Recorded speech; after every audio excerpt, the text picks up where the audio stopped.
Hey guys, it's Infamous Mall here with What If Deku Had the Omnitrix Part 2. But before we start, don't forget to like, share, subscribe, and hit that notification bell. Also check out the first part because I need views, and you should watch it if you're gonna watch this video. Okay, so where we last left off, Deku heard some explosions and decided to go check them out. But as soon as he got there, he saw Caution being held hostage by the Surge villain. After Deku saw him being choked, he felt horrible, and the beheading grabbed onto All Might and instructed him maybe the Surge villain wouldn't have escaped. But then Deku realized something. None of the heroes could get close, since Kachan's explosion caused a huge fire, which was stopping other heroes from rescuing him. Then Deku realized something. He had a form like an Azora fire, which we call Heat Blast. But Deku doesn't really know that. But Deku decided to run to the crowd into the fire. The hero tried to stop him, with Death Arm trying to grab him, but as soon as Death Arm grabbed him, a huge green glow appeared, which made Death Arm scream in pain and let go because the little kid he held on to was now a man made of fire and magma. But Deku then said sorry, but he has to go save that jerk. But as soon as the Surgeon heard this, he said, "Oh hell no, you ain't stopping me." The minute he tried to use the explosion, the fire from it got absorbed, and all the other fire got absorbed. That's when the Surgeon realized that he's screwed, which makes him panic. He starts screaming at him to get away, to use more explosions, but it has no effect. The closer Deku gets, he realized something, that he can absorb the fire, but the impacts of the explosion are hurting him. That's when the Surge villain realized that if he got close, then the explosions will hurt him. But as soon as the Surge villain tried to get closer to Deku transformed into Ghost Freak. But Deku just called this form Flank 0009. But as soon as the Surge villain realized that the explosions don't work, he said screw this and tried to get away. Deku flew to him and grabbed Kachan, which made the Surge villain turn around and scream, "Hey, that's mine!" But Deku also turned around and opened his chest revealing tentacles and who knows what else. After seeing that, the Surgeon decided to curl up in a bubble and started crying. But Deku didn't really care, just cured Caution to the pro heroes. But as soon as Deku gave Caution to the shock heroes, the media surrounded him and kept asking him, "What is the quirk?" But Deku said he's sorry but he can't talk, he needs to go home. Before he could leave, Death Arms got in front of him and told him he's not going anywhere and claimed he was under arrest for doing hero work without a license and harming a hero. The minute Deku heard this, he transformed into Forearms and asked him if he can really stop him. As soon as Death Arms saw this, he got a little scared, because who wouldn't be? Before the other heroes can get involved, Umbar appeared and tells the other heroes to let him go. Even though they don't want to, they let Deku go, which just makes them turn into Ciderate and run away, with the other heroes asking Umbar why he let them go. Which Umbar responded saying, cause unlike you two, he was here to do something. He's like a true hero. As he jumped away, when Deku got home, he would think to himself, he should have done that because if he got arrested, he wouldn't be able to become a hero. But as soon as Deku decided to lay down, his mom burst in and asked him how he got a quirk. At first Deku was still confused. That's when his mom took him to the room and turned on the TV. We showed Deku running into a crowd, transforming twice, burst into Heat Blast and Ghost Freak, which made Deku think, damn it! But Deku calmed down after hearing the heroes would not arrest him, since it was only his first offense that he did save a young boy. Then he remembered that Kachan would probably attack him tomorrow, because he did keep his power secret. But Deku didn't really care about that right now, because right now, he got to make up a lie to tell his mom after giving him some thought and figure out what to tell his mom. Deku tells his mom that he got a quirk a couple weeks ago. He got his power, but he couldn't control it, and he kept on just transforming. But somebody gave him a watch that let him control his powers. He then asked why he didn't tell her, cause he thinks the person that made the watch isn't a good person, and if the creator got arrested then they might take the watch away. He wouldn't be able to control his quirk anymore. We just made Inko ask him, why don't he just ask somebody to remake it? Remake with Deku just telling her that he tried but nobody can figure out how it works. But even though Inko was worried, she didn't have to tell the police, cause she doesn't want to take Deku's chance of becoming a hero away. him. But what she doesn't know is that Deku was lying to her, everything, but that they give Deku an odd question to think about. Who did put the watch? Deku's come up with some theories and stuff, but he's still not sure where it came from. But he does know it's tomorrow. Even though he doesn't want to, he's gonna have to face Kachan. Sadly, he's right, because the next day, during class, Kachan shows up and he's pissed. Soon as Deku saw him, he knew that he knew something was gonna happen. But he was hoping that he could at least calm him down before it gets too serious. Before he can even get a chance to say anything, Kachan charges at Deku screaming, "Die!" Deku quickly transforms into Wild Mutt. As soon as Deku transforms, he jumps away, which makes everybody go crazy. Because Deku just transforms into a giant dog monster. But before they can even say anything, Deku jumps at Kachan, slams his head to the ground, knocking him out. As the teachers walked in and saw in Kachan's Kachan a giant Orthomarch dog, which soon transformed back into Deku. They wanted to get them in trouble. Before they can say anything, Deku walks away telling the teachers that Kachan attacked them first. After that incident, Kachan didn't even try to fight Deku, since he would get his ass whooped, and teachers warned him not to attack, because if he does, he will be arrested and won't be able to go to UA. But over the next 8 months, Deku trains with many forms he can think of. But there's still too many forms, since sometimes he accidentally transforms to a new form, which is very annoying since Deku has to learn as much as he can about it. But he deals with it.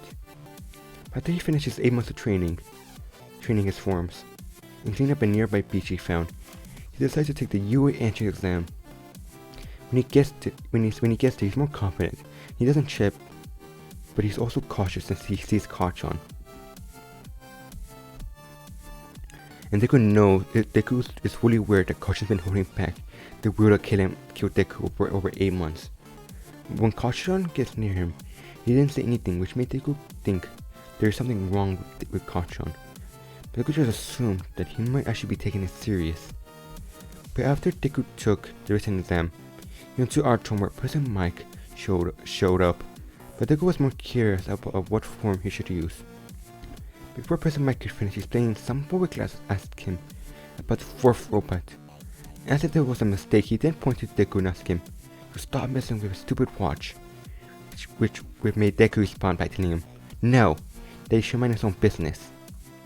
But Leah just told him he should act like a decent person and wants to be a hero. But Deku just told him to be quiet and should let President Mike explain in more detail.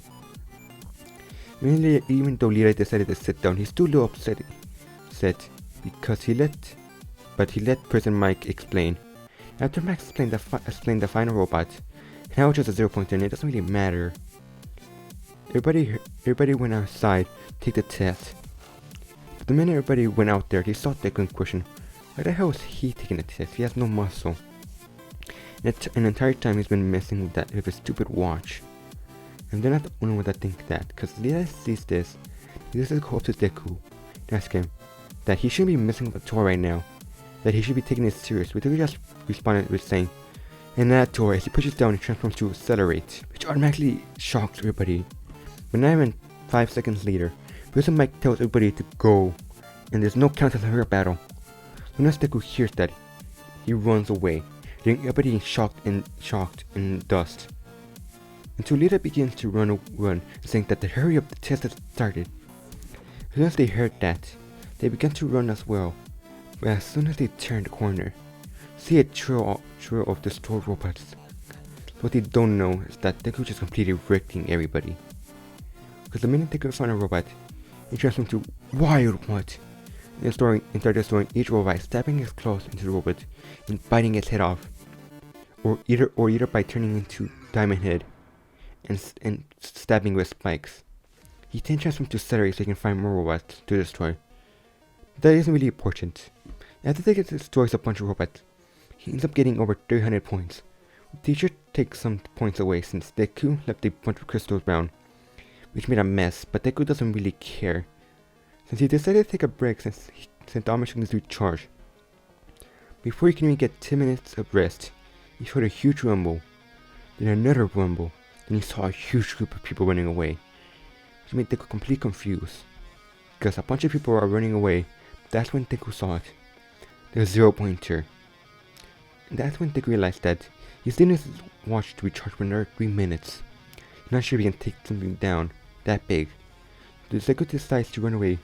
Before he can even hear, before he can run, he hears a scream. Which makes Deku turns around and runs to the danger. We make a big question, what the hell is he doing? Deku didn't care, even though everybody was warning him, he just kept on running. But that's when Deku got there. He still needed more time. But Deku didn't care, he just kept on trying to lift the debris.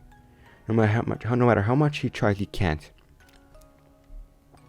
Which makes him think to himself, why didn't I work on my body more?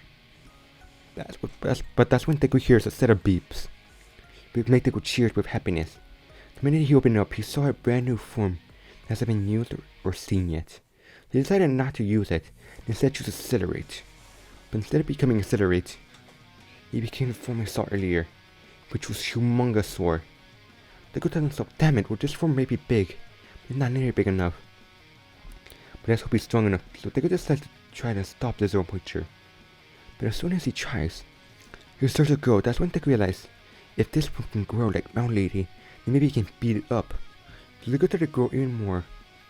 Before Deku even realized it, he grew so big, he was now more than 10 feet taller than the 0 pointer. Because assuming the 0 pointer is 50 feet tall, from what I can tell from the buildings, Humongousaur is according to be 60 feet tall. But it doesn't really matter since all the other participants are in shock. As with the teacher, with Midnight just saying that if Mount Lady saw this, she will flip her lid. And he's now telling the teachers that he's going to be in my class. Oh my just spawning thing, he's pretty sure that student is stronger than him. But right before the bell went off, Deku punches the 0 pointer so hard, it sends flying. Which just made everybody realize that people are not born equal. But Deku then shrunk down and lifted the rubble off the girl. And took her to the recovery goal, even though the recovery was a little shocked from what Deku just did. She still hears Uraka, and that's Deku beneath healing. Deku just responding to her, he's okay, as he transforms back to normal. And then he asked if he could leave. The recovery girl said he can leave. Then he transforms to Accelerate and run away so fast, looks like he teleported. We just left the teachers and everybody thinking, who the hell was that kid? When Deku got home, he decided to wait for his UA letter. But the minute he got it, he opened it up and saw All Might. He was like, oh my goodness, it's All Might. Already explaining in detail how he was going to be a new teacher, but more importantly, how Deku got over 300 points. Deku was just shocked, thinking, wait a second, is 300 points even that good? All Might explained how he got first place. Deku was even more shocked. He also explained he recently got to 60, but they say about girl, he got an extra 60, and also that girl should give her points to him. But to her shock, she found out that you got first place. But Deku we got more. The girl wanted to give him his points, which means the girl probably likes him. And he's going to UA and going to be in class 1A. But before he could turn off the hologram, All Might told him something about how he would like to meet Deku. And how he would like Deku to meet some people. He asked him to go to the office, which Deku noted down. Before I continue, I'm going to end this what if here, but don't worry, because I'm planning on making a third part and uploading it in 2 days. Before you leave, don't forget to like, share, subscribe, hit the notification bell, and also check out my Discord in the description below. For now, if you enjoyed the video, and peace out.